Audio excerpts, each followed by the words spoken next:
মুনাফিকদের জন্য আল্লাহ পাক একটি সূরা নাজিল করেছেন, সূরার নাম হলো মুনাফিকুন। কথা বলেন ঠিক কিনা? মনে রাখবেন বাজান গো আমার, বৌদ্ধদের ভিতর থেকে মুসলমান মুনাফিকের জন্ম হয় না, খ্রিস্টানদের ভিতর থেকে মুনাফিকের জন্ম হয় না, হিন্দুদের ভিতর থেকে মুনাফিকের জন্ম হয় না, মুনাফিকের জন্ম মুসলমানের ভিতর থেকে হয়। কথা বলেন ঠিক কি না? অমুসলিমের দ্বারা ইসলাম যতটা না ক্ষতিগ্রস্ত হয়, নামধারী মুনাফিক মার্কা মুসলমানের দ্বারা ইসলাম সবচাইতে বেশি ক্ষতিগ্রস্ত হয়। কথা বলেন ঠিক কি না? সকাল বেলা বলে আমরা ইসলামের পক্ষে আছি, বিকেল বেলা ইসলামের বিরুদ্ধে ষড়যন্ত্র করে।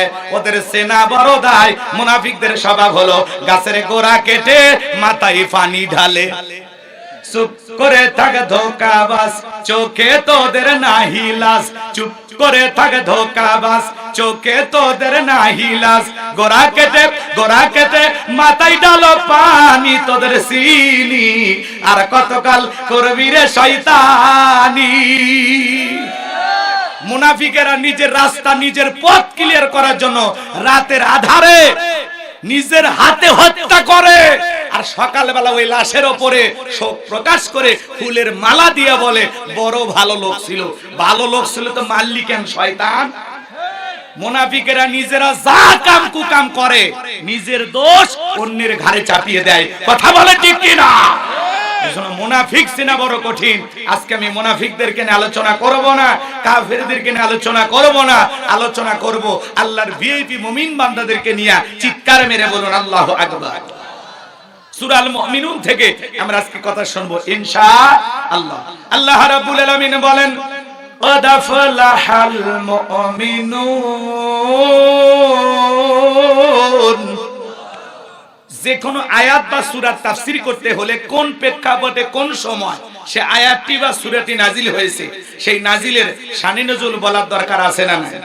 যদি শানে নজুল আলোচনা করা হয় তাহলে তাফসীর বুঝতে সহজ হয়। চিৎকার মেরে বলুন সুবহানাল্লাহ। তাহলে নবীজির উপরে কোন প্রেক্ষাপটে কোন সময় এই সূরাটি নাজিল হয়েছে জানার দরকার আছে না নাই? জোরে বলেন দরকার আছে না নাই? ভালো করে বুঝবেন বাজান গো আমার, সংক্ষিপ্ত করে বলে দিয়ে যায়।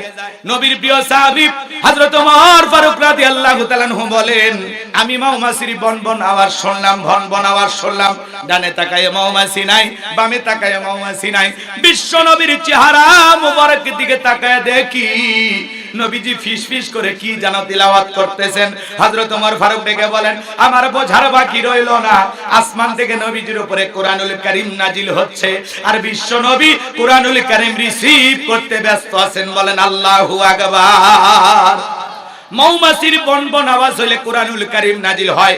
দপ্তরি ছুটির ঘন্টায় বাড়ি মারে টন টন আওয়াজ হলে কোরআনুল কারীম নাজিল হয়। নবীজি যখন ঘোড়ার উপরে থাকতেন, ওই সময় যদি কোরআনুল কারীম নাজিল হইতো, ওহির ভারে ঘোড়ার পাগুলো বালুর ভিতরে ডেবে যেত। বলেন আল্লাহু আকবার। নবীজি যখন উটের উপরে থাকতেন, ওই সময় যদি কোরআনুল কারীম নাজিল হইতো, ওই গিরবারে উটের মাথা জমিনের সঙ্গে লেগে যেত।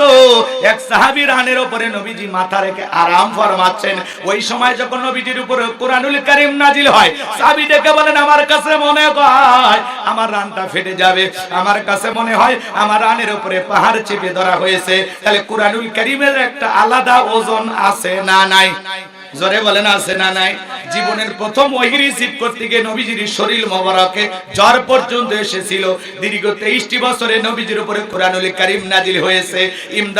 ইমদাদিয়া লাইব্রেরি ছাপাইয়া 200-300 টাকার বিনিময়ে মুসলমানের ঘরে ঘরে কোরআন পৌঁছায়া দিয়েছে। এরপরে আমরা কপাল পরা মুসলমান, কোরআনের সম্মান মর্যাদা আজও বুঝলাম না। বয়স 40 বছর হয়ে গেছে, জীবনে কোনোদিন আল্লাহর এই কিতাবটা খুলেও দেখলাম না। আছে না নাই? আমাদের গাইবান্ধাই নাই। আমাদের গাইবান্ধা সবার কোরআন পড়তে পারে। রাগ করতেছেন? কোরআন পড়ার দরকার আছে না নাই? আল্লাহর পাঠানো এই মেসেজটা কি, এই চিঠিটা কি, আপনার আমার পড়ার দরকার আছে না নাই? লাইলি মজদুর কাছে চিঠি লিখতে আছে, মজদুর চিঠি খোলেও না, পড়েও না, দেখেও না। তাহলে লাইলির মনের আবেগ কি বুঝবে? জোরে বলেন বুঝবে? লাইলির আবেগ বুঝতে হলে মজদুরকে চিঠি পড়া লাগে। কথা কন না? রাগ করেছেন মনে হয়? যাই হোক, এদিক সেদিক কথা বলতে গেলে যেহেতু সময় কম দিনের বেলায়, আমি এদিক সেদিক কথা বলবো না। খুঁটছে কথা বাদ দিয়ে ডাইরেক্ট যাই। কষ্ট হচ্ছে আপনাদের? তাহলে আল্লাহর পাঠানো এই কিতাবটা আমরা পড়বো তো ইনশাআল্লাহ, পড়বো তো ইনশাআল্লাহ। একটু মনোযোগ দিয়ে শোনেন বাজান গো আমার। অনেকগুলো পদ্ধতিতে নবীজির উপরে কোরআনুল কারীম নাজিল হইতো, সবগুলো বলতে গেলে লম্বা সময় হবে, সংক্ষিপ্ত কথা বলে দিলাম বাজান গো আমার। হযরত ওমর ফারুক ডেকে বলেন, নবীজির কোরআনুল কারীম নাজিল, বিশ্বনবীর কোরআনুল কারীম রিসিভ করা শেষ হয়ে গেল।